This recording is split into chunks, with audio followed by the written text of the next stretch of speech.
Hey everybody. So behind me is the van.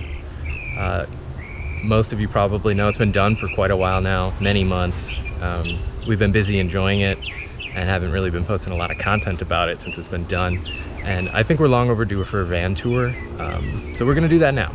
Let's go. Welcome to the van.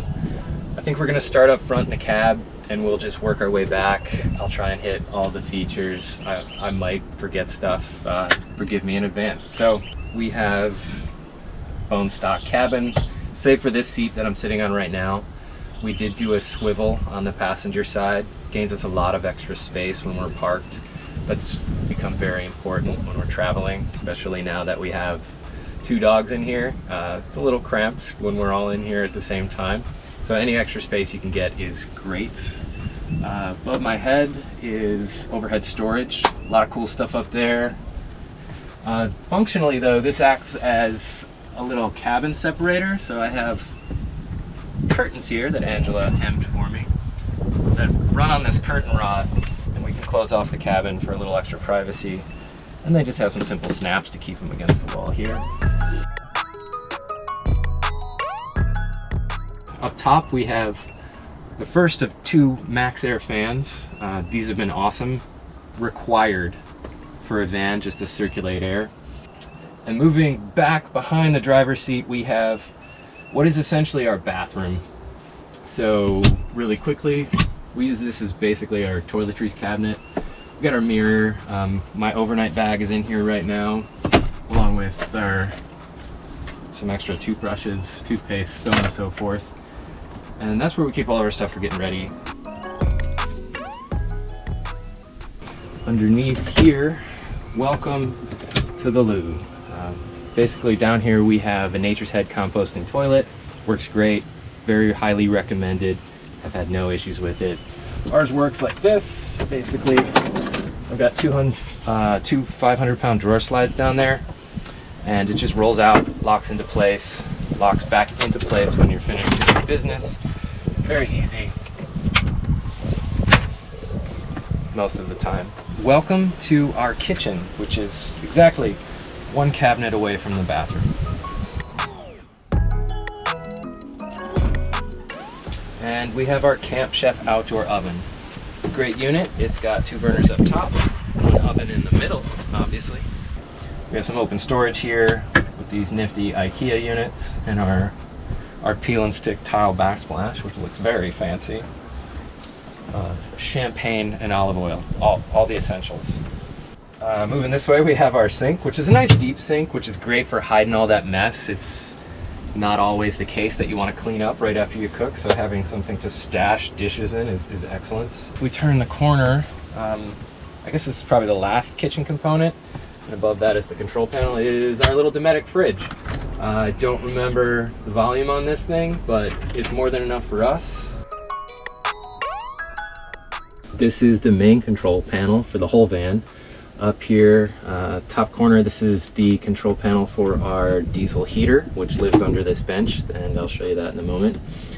We have basically our voltage and amperage monitors. The control panel for the inverter, so anything that runs on a regular plug-in outlet has to go through the inverter because this whole thing is run on 12 volt. Above that, we have controls for all the lights in the cabin, which is these 4 switches. We have obviously ceiling lights, we have some counter lights in the kitchen, we have a little reading light over the bed, and then those 2 ceiling lights are controlled independently. Just because they're over the bed, it was nice to have them separate in case you were up there. They're a little bit blinding if you're trying to read or something. And then these 2 are the water pump for the sink, and this one's currently unused.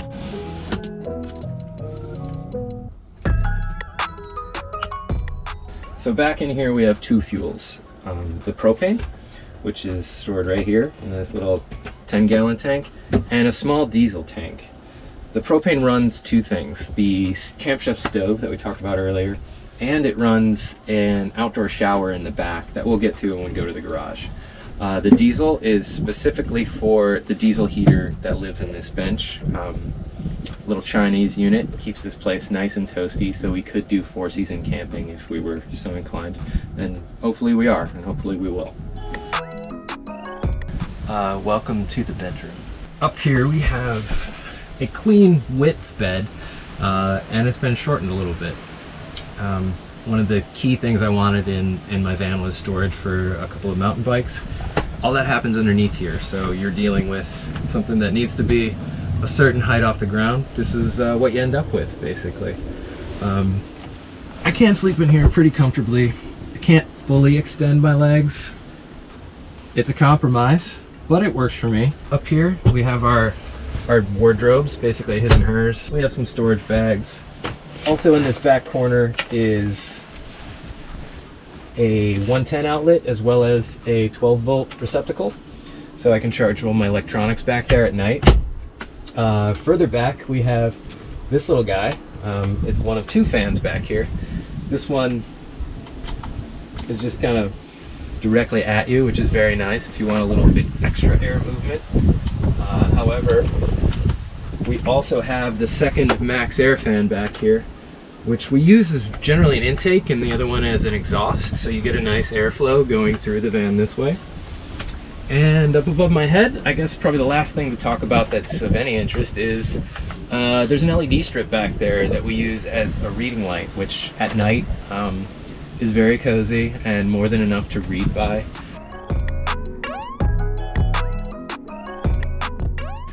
Okay, so this back here is the garage. As I was saying, we have storage back here for two mountain bikes, mine and Angela's, as well as a whole bunch of van system stuff going on. On the right wall, I have basically all the electrical. Starting in the back, we have our Renogy MPPT solar controller, the charge controller. That's fed from the roof, which we have 4 solar panels, 4 100-watt panels up there for 400 watts of solar charging. Gets drawn down to the controller, passed through a whole bunch of nonsense over there to 200 amp hours of battery. The inverter is tucked away back there, as well as the split charger, so we can charge off of the car's alternator while we're driving. It's all kinds of complicated. Took a bunch of figuring out. I'm not an expert in solar, but we got it done. On this side is our water storage. So up there is 21 gallons of fresh water, a water pump, a little accumulator, so we have constant water pressure and we're not relying on the pump all the time. That feeds 2 things. First is the sink, which you already saw, and then the second is our Camp Lux outdoor shower right here, which does get fed water and propane, so you can come outside and have a hot shower if you so choose. I've done it a couple times. It's okay. I mean, it's much better than not showering, but certainly less comfortable than your indoor shower. Has some extra storage on the doors for shoes and mountain bike gear. This is his and hers, this is Angela's side. And helmet storage. And basically that's it. Okay, well, that's the van in a nutshell. I'm sorry we didn't do this sooner. I hope you guys liked it. I hope I didn't leave out too much. There's probably some things that I'm not talking about. But I hope you enjoyed it. Thanks for watching.